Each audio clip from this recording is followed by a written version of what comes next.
পয়লা বৈশাখ ১৪৩২ নববর্ষের দিন একদিকে যেমন পথে নেমেছে বিজেপি, তৃণমূলকে আক্রমণ শানিয়েছে, অন্যদিকে তৃণমূলের মিছিল পয়লা বৈশাখ উপলক্ষে গিরিশ পার্ক থেকে জোড়াসাঁকো পর্যন্ত চন্দ্রিমা ভট্টাচার্যের নেতৃত্বে এই মিছিল তৃণমূলের। ফাস্ট ফুড তো ফাস্ট লাইফের একটা পার্ট, সো প্রবলেম তো হবে, বাট আমার সলিউশন তারা।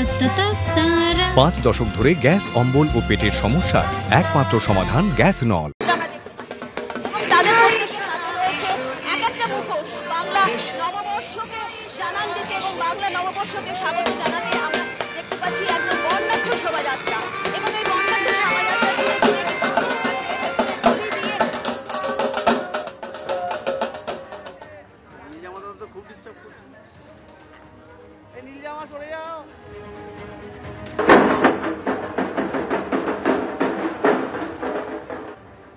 অশান্তি যে পরিকল্পিতভাবে করা হচ্ছে সেটাও আবার বেরিয়ে এসেছে, ফলে বোঝাই যাচ্ছে যে অশান্তি পরিকল্পনা করে করা হচ্ছে।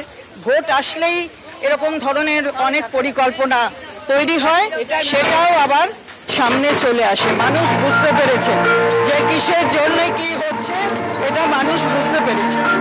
অর্থাৎ আক্রমণ পাল্টা আক্রমণ চলছেই। পয়লা বৈশাখের শুভেচ্ছা জানিয়ে পোস্ট করেছেন মুখ্যমন্ত্রী মমতা বন্দ্যোপাধ্যায়। আক্রমণ বিরোধী দলনেতা শুভেন্দু অধিকারী। আমি বাংলায় গান গাই, বাংলা দিবসে সকল নাগরিককে জানাই অভিনন্দন। সোশ্যাল মিডিয়ায় পোস্ট মুখ্যমন্ত্রী।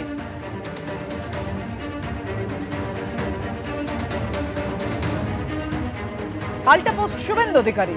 রোম যখন পড়ছিল, সম্রাট নিরো তখন বাঁশি বাজাচ্ছিলেন। রাজ্যে যখন হিংসার আগুন জ্বলছে, আপনিও গান গাইবেন, সেটাই স্বাভাবিক, তবে গানের সুরটা বেসুরো হয়ে গেল। পাল্টা পোস্ট শুভেন্দু অধিকারী।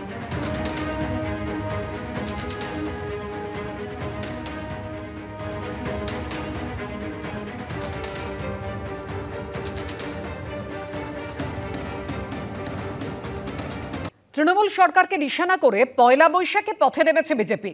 আরজিকর কাণ্ড থেকে চাকরি বাতিল, একাধিক ঘটনার ট্যাবলো নিয়ে রোড শো করছে বিজেপি।